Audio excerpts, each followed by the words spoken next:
be honest, I think this is, kind of the one of my last hurrahs. I think I've got the right area, 1,700 acres of real estate, three different parcels of property that includes three huge lakes that add up to over 300 acres, and each lake is a old sand mine. So that's all they dug out of it, sand. So they left these huge impressions, and it's naturally fed water. But the cool thing, this happened about 15, 16 years ago. So it's like a sanctuary. The fish, the wildlife, they've been undisturbed for 15, 16 years. So you have a developed ecosystem, a marine life.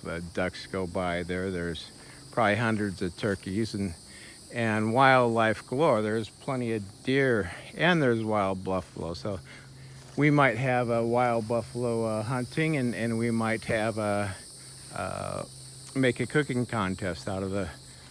No, that's kind of not good. So anyway, we have about a extra 100 acres that's already fenced. So what we do is we lease the land back to the cow and horse. We have one area dedicated for horse, and we've got horse riding. We've got a horse trainer there, so we've got over 700 acres, and we've got special trails for horse only, and we've got several for bike only, and we've got stuff for golf cart only. So it's kind of cool. Hey, butter.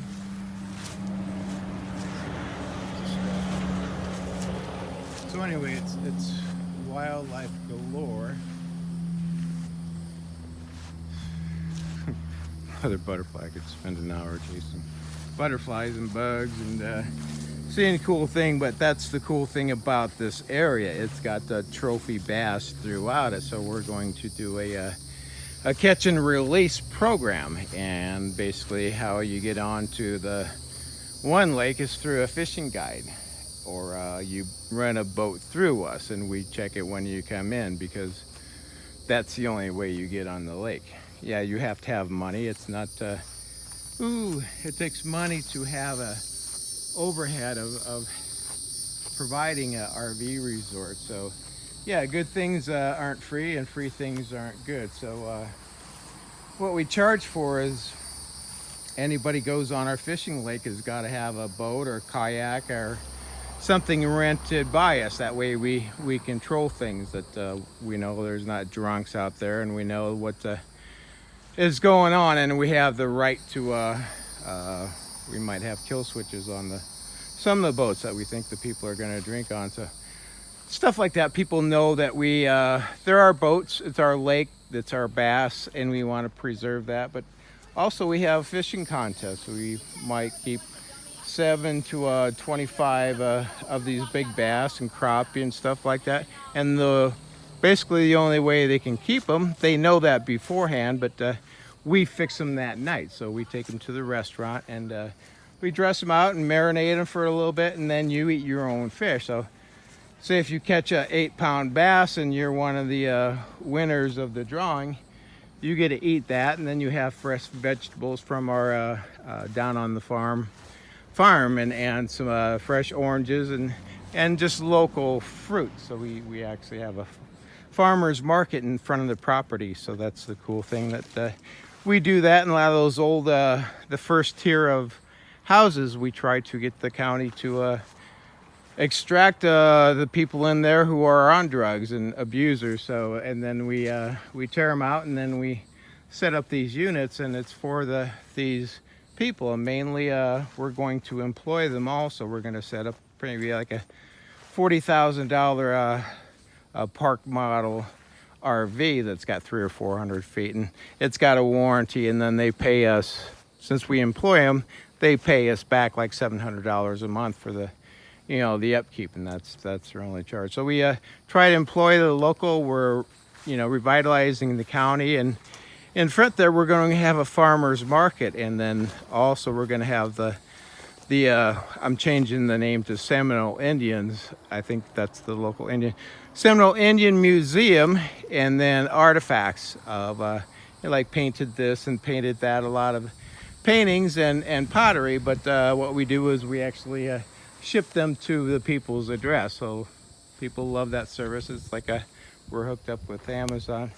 So that's the draw. That's the entrance to our RV resort. We might have, the first thing that they get when they get to the RV resort is obviously our big showroom. The big showroom might be 11,000 square feet. The small one, probably around 7,000 square feet. But we offer Into Your Health, which is just a great service. We set people up for water aerobics. We have stretching exercises. We have yoga. So all that stuff is like $25 a class, and we have quality instructors who actually live at our RV resort and just love, but it's their business. They hire the people, and I just know it's a quality company, and that's what I do with most of the businesses within the RV resort. The people who rent out the golf carts, we'll have 100 golf carts for rent. We have trails around there. We've got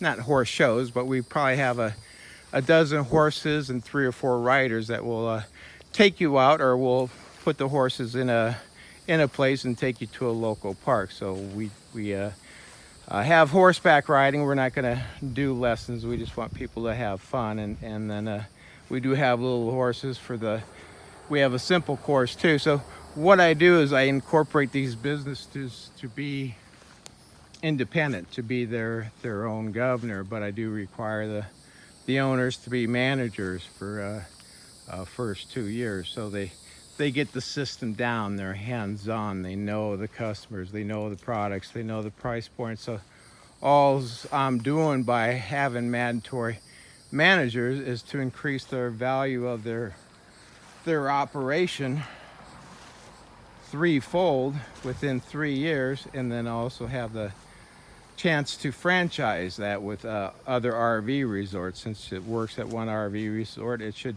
work like the Buckstar's RV service, the tour service. We go to Florida Keys. We have a little hotel down there. You get to see the sunset. You wake up and we go scuba diving, and then we go either if you want to go on a boat ride, or if you want to go fishing, we have a fishing guide. So you pick what you want, and we do Florida Keys for 2 days, and then we come back, and then it just, that service is having that. I think Venice would be a great stop too for a day. They've got shark beaches. A lot of the people in Venice are older, but there's so many different activities and parks, and everything is wide open. There's never a crowd anywhere. It's like no traffic. 8 o'clock they roll up the streets. But if you're an outdoor person and you like the amenities, it's a great facility. So we pick out stuff that we set up the activities. We have the person, if you want a personal guide, show you how to kayak. We have that service. That costs that's so cool. Hopefully this is catching it. Hey buddy. Hey butterfly. Where are you going?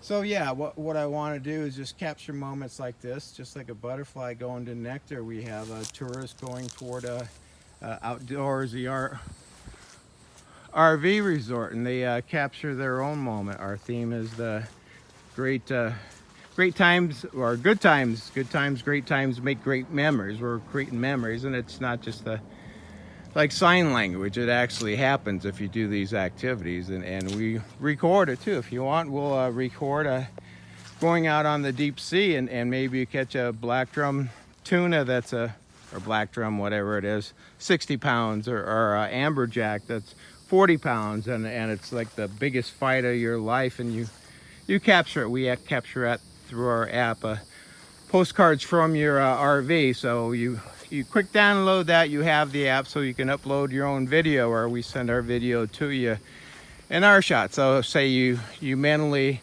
know you need 14 really quality shots, so you need to take 30 or 40 shots. Somebody's got to be the photographer, and we do the same thing if you want, and we video these things so you have a third person. So we put this together and we upload it onto postcards from your RV, and you can send it as a 15-second or 30-second like a postcard from your RV, and show people your great time, or your RV, or your experience fishing, and you upload the 10 pictures, and then also you can upload it on your Facebook or cross whatever they do.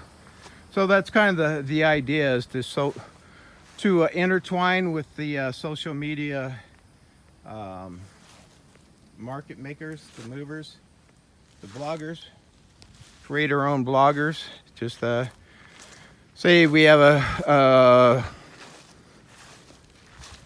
we employ a couple mystery bloggers who RV there, and they're just employed by us, and nobody knows it, but they're mystery blogger RVs, and they record some of the stuff at the RV for Go RVing, or we have an active video library, a YouTube video library that Go RVing can plug into, and people can see just the joys of RVing and the joys of some of these activities. We get bookings, obviously, but it just shows people having fun, so people expect to go to these RV resorts. So yeah, you spring up a new market. People have companies now buying RV resorts around lakes. But why not be the best one in the nation next to our, obviously Disney. Universal. Disney's going to spend money, buku money. They're always opening the new stuff. They've got all the cool movies. They're very profitable. And you have Orlando, the #1 destination. So that's within 30 minutes of Disney. So I've got 1,000 families spending 3 or 4 days at the Maya Outdoor Adventureland, and then they go Disney. Or they could spend their time at my place and just enjoy sunset on the beach in the evening, and a couple drinks by the tiki bar, and then get one of our steaks, because they know they're going to spend $200 a day sometimes on just gifts and food if you have 2 kids, just realistic. And then usually your accommodations are about $250 a night if you get a nice big hotel room for 2 or 3 kids, so maybe $300, $400 a night anyway. So you go into my RV place, and you're at $350 a night, because the lot rent is $100, and the RV is a 35-foot. It's a 2020 model, and one of the most popular Thor products. So, or Forest River or Winnebago, whoever's got the best stuff, or whoever wants to be my partner first. But that's the part of it. If I do get Geico, they get not only the Texan Drive commercial, but also the 60 or probably right now it's about 2-minute commercial. And just real briefly, I don't know how to explain it the best. So it's it kind of flows into 4 different platforms, and there's like 30 seconds on every platform. So first scene is it's Super Bowl game, and you're inside this big room, and you see 2 cows, and they're sitting on these lazy boys, and behind them you've got a cow with chalk, and he's keeping the score, and it's like 21 to, or say it's 23 to 13, and it's heading into halftime, and you see the background. There's like a tiki bar, and these cows sitting around it, and they have bets going, and one of the players is Fred, and the other one's Ralph, and they're scored by okay, this is weird, by their methane outburst. So they have flyers, so these are as real to cows as you're getting, and you work with Chick-fil-A and their cows, so they're in on it also. So anyway, that's all you have. You have like it's a 21 to 13 score, and you have the cows in the background drinking beer and cheering, and these guys are, you see them light a fart in the background, and his guys start cheering. So that's the scene inside this like bar room, or maybe it's somebody's secret basement, one of the cows' secret basements, and nobody knows they're down there. And then when they walk back, this is the weird part. One of these 2 cows, Bert and Nick or Joe, whatever their names are, they go out and they're like teasing us, like, man, I just have to, almost ready to shit my pants. And the other one's like, yeah, I'm gonna load up. He's like loading up on beans. You see him sawing down on beans and then cheap beer, like beer, and he's like, oh man, I'm gonna stew up about 40 points here. So they're heading out the door, and they're going out to relieve themselves. They turn into the real cows, and all of a sudden you see a knight from, which is really weird, like Monty Python in that music, grabs the cow, and they're still real, and you can, their lips are moving, and you know, they're like, oh shit, and you see them in these giant slingshots firing up in the air, and all of a sudden it's a scene of a European castle, and the knights, and they're flinging these cows. You see other cows being flung up, and you're like, holy cow, and you have no idea. So the next scene, the next 30-second commercial, here's the weird part. You see Starship Enterprise, let's just say the new version of it, the new Spock and the new kid, and he's like, we're being invaded, you know, Spock, you said it was a M class with no advanced weaponry, and he's like, they did, and our shields are down, and then all of a sudden you see the cows like heading toward the windshield, and Captain Kirk says phasers on, and he says 3, and then he starts firing at these cows, but there's some coming in, and then he's like phaser 9 to wipe out the castle. So that's the scene. So the next part is let's say Geico insurance, but it's actually Farmers Insurance. It's the bald guy walking like through the museum, and then he opens the door, and it shows under construction. Do not shock. You know, it shows the Starship Enterprise firing down on this castle as they fling these cows, and then you see the scene where, you know, these cows are underground and they're fleeing for their lives, and Spock just, you know, is shaking his head, and these cows are ready to hit, and then all of a sudden you have the Farmers Insurance dude walking down the museum and opening the, I know I kept on saying that, but it's just too weird. So that's the last commercial. He's opening the door, and it shows under construction, and then you have a mock huge Starship Enterprise shooting at the castle, and he says, we don't know if we should expose this to the public, and that's, you know, it just shows the thing happening, and it's Farmers Insurance, and he's like, we didn't cover that, and it's just kind of funny. Ha ha.